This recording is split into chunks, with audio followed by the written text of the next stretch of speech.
You're watching Fugitive Red-Eye, and welcome to another movie review. Today I'll be reviewing the 2017 film Jeepers Creepers 3. Jeepers Creepers 3 only got one night in theaters, with an encore showing on October 4th, where it will also only get one night in theaters. I can see why. I went into this movie hoping for it to be good.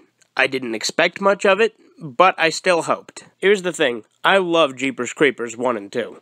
I think they still hold up to this day. They're great horror films, and I love them. But Jeepers Creepers 3?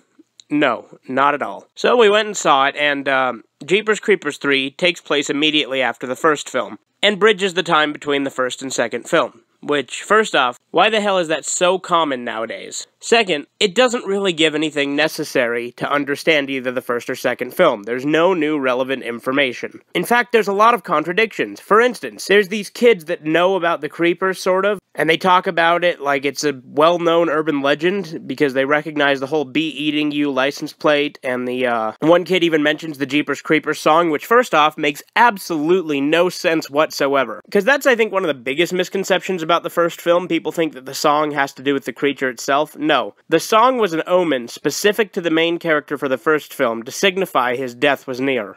So, the fact that this kid knows about it, and it's like the next day, doesn't make any fucking sense. Not to mention that, the acting in this film is appalling, and the special effects are awful. Lots of bad CGI, horrible makeup, and the creeper just looks like he's wearing normal clothes. Why doesn't he have the tattered rags he usually wears? I get that they tried to kinda make it look grimy, but still, it doesn't work. They brought back the creeper truck, but, not very well. In fact, it looks really shitty. It's painted, and, what I mean by that is the rust is very clearly painted on, and you can tell. The license plate is very obviously fake, and there's these weird explosion balls that come out of the back of it. The only actors that even did a decent job were the main chick, who did pretty well, and then two of the two cops. Now, the two cops did really well up until about one point where one of the cops yells, "Don't shoot the fucking truck," and it's just awful. It's laughable. The only enjoyment I got out of this movie was the occasional laugh that they didn't intend to happen, because, you know, it's so shitty that there's some moments that are funny. When I went into this, I was expecting to, compare it to Jeepers Creepers 1 and 2. It's not good enough to do it. The thing I found myself comparing it mostly to was Battlefield Earth, which I saw just a few days ago for the first time as well. And you know something? I enjoyed Battlefield Earth a whole hell of a lot more. Battlefield Earth has a lot of unintentional laughs as well, but it's a lot more interesting. Now, to this movie's credit, the scenes with the creeper were kind of interesting, but they weren't very good.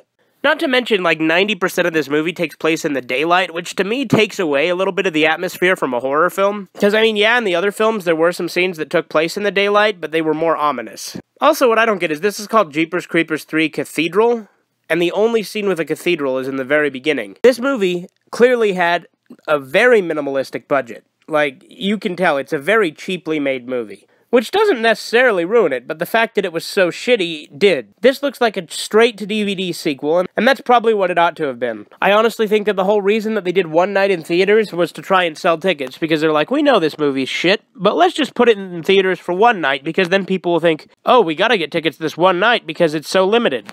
They also already planned for a Jeepers Creepers 4 if this does well, which I have no doubt it will do well, financially at least, because of this whole marketing gimmick they're using. Because, yeah, last night was the first one-night showing, and then there's going to be one more on October 4th.